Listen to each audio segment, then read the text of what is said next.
அனைவருக்கும் வணக்கம். இது உங்கள் okay TV Tamil.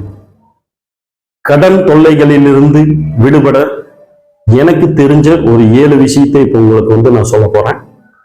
Point number 1, இங்க நீங்க என்ன பண்ணணும்னு பாத்தீங்கன்னா, உங்களுக்கு எவ்வளவு கடன் இருக்கு அப்படிங்கிறது ஒரு பேப்பர்ல இல்லாட்டி டைரியில நீட்டா எழுதிக்கோங்க. மொத்த கடன் எவ்வளவு அப்படிங்கிறது தெரிஞ்சுக்கோங்க. கடன், புதிய கடன் வாங்கவே கூடாது. ₹1 கூட புதிய கடன் நீங்க வாங்கக்கூடாது. நோட் பண்ணி வச்சுங்க பார்த்தீங்களா? அந்த அமௌண்ட்ல இருந்து ₹1 கூட அதிகமாக கூடாது. வட்டி அதிகமாகும். நான் சொல்றது புது கடன் வாங்கவே கூடாது. மூணாவது பாத்தீங்கன்னா ரொம்ப ரொம்ப முக்கியமான விஷயம், தவிர்க்க முடியாத விஷயம்தான், ரொம்ப கஷ்டமான விஷயம். மூணாவது பாத்தீங்கன்னா வீண் செலவுகளை குறைப்பது. படத்துக்கு போறது, அடிக்கடிக்கு பாத்தீங்கன்னா புதிய பொருட்கள் வாங்குறது, துணி, அப்புறம் மது பழக்கம் இருக்கிற ஆண்கள் அறவே விட்டுறணும். கடன் பிரச்சனையிலிருந்து வெளியே வர்ற வரைக்கும். அப்புறம் இன்னொரு விஷயம் பண்ணுவாங்க, ஹோட்டல்ல அடிக்கடிக்கு ஹோட்டல்ல போய் சாப்பிடுவாங்க, ஆர்டர் பண்ணி சாப்பிடுவாங்க. இந்த வேலையெல்லாம் இருக்கவே கூடாது. மொத்தமா ஆடம்பர வாழ்க்கையை அடியோடு அழிச்சிருங்க. உங்க கடன் எந்த அளவுக்கு இருக்குதோ அந்த அளவுக்கு கொஞ்சம் டைம் எடுத்துக்கோங்க. 2 வருஷம், 3 வருஷம், 4 வருஷம், அந்த மாதிரி டைம் எடுத்துக்கோங்க. அப்புறம் பாத்தீங்கன்னா 4வது ஒரு விஷயம் வருமானத்தை அதிகப்படுத்தணும். பிசினஸ் பண்றவங்க அடிஷனலா ஒரு பிசினஸ் பண்ணலாம். வேலைக்கு போயிட்டு இருக்கிறவங்க பார்ட் டைம்ல ஏதோ ஒரு வருமானத்துக்கு வழி செய்யலாம்.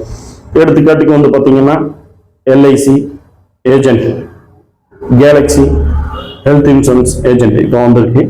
அதுலயும் இப்போ நல்ல நல்ல ஸ்கீம் எல்லாம் இருக்கு. ஏஜென்ட்டுக்கு முகவர்கள் தேடிட்டு இருக்காங்க.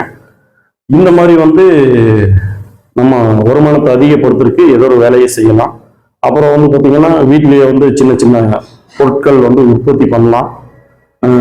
இல்லாட்டி ஆல்ரெடி யாராவது உற்பத்தி பண்ணி இருந்த பொருளை வாங்கிட்டு நம்ம வச்சு, சின்ன சின்ன பொருள் சொல்றது, ₹5 பொருள், ₹10 பொருள், எது வேணா அவங்க கிட்ட போய் கூட கேட்டு யாராவது உற்பத்தி பண்ணிட்டு இருக்காங்கன்னா இந்த பொருளை நான் வித்து தர கொடுங்க அப்படின்ட்டு நம்ம வாங்கிட்டு ஆன்லைன்ல விற்கலாம். இந்த மாதிரி ஏதாவது ஒரு வேலைகளை நம்ம செய்யலாம் பார்ட் டைம்ல. 5வது பாயிண்ட், ஜிபே, போன்பேல யூஸ் பண்ணுங்க. எந்த செலவு பண்ணாலும் ஜிபே மூலியமா யூஸ் பண்ணுங்க. அப்பதான் யாராருக்கு ஒரு கடன் செட்டில்மெண்ட் பண்ணாலுமே, கடன் கொடுத்தாலுமே, ஒரு பொருள் வாங்கினாலுமே, மளிகை பொருள் எல்லாம் வாங்கும்போது ஜிபே மூலியமா டிரான்சாக்ஷன் பண்ணுங்க. ₹1, ₹10, ₹50 அந்த செலவுகள் எல்லாம் முற்றிலும் தவிர்த்துருங்க. ஜிபே இதுக்கெல்லாம் போய் பண்றது அப்படிங்கிறதுக்கு வேண்டி அந்த காரியத்தையே நிப்பாட்டிடுங்க.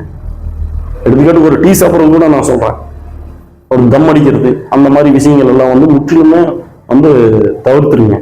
6வது, bank loan, credit card loan இருந்துச்சுன்னா ஃபர்ஸ்ட் அதை கட்டி விட்டுருங்க மெயினா. சரிங்களா? அடுத்தது பாத்தீங்கன்னா 7வது, அதிக வட்டி வாங்கியிருப்பீங்க. அவங்க கிட்ட போய் பேசுங்க, இந்த வட்டி கம்மி பண்ணுங்க, நான் உங்களுக்கு முதல்ல கட்டிடுறேன், பிறகு நான் மற்றவங்களுக்கு கொடுத்துக்கிறேன், முடிஞ்ச அளவுக்கு செட்டில்மெண்ட் பண்ணா வட்டிக்கு எவ்வளவு கம்மி பண்ணுங்கன்னு கேட்டு இதோட பேசி, அவருக்கு ஆட்கள் எப்படி அதுக்கு தகுந்த மாதிரி பேசி நம்ம அந்த வட்டியை கிளியர் பண்ணி விடுங்க. அந்த வட்டியும் கிளியர் பண்ணுங்க, அசலையும் கிளியர் பண்ணுங்க.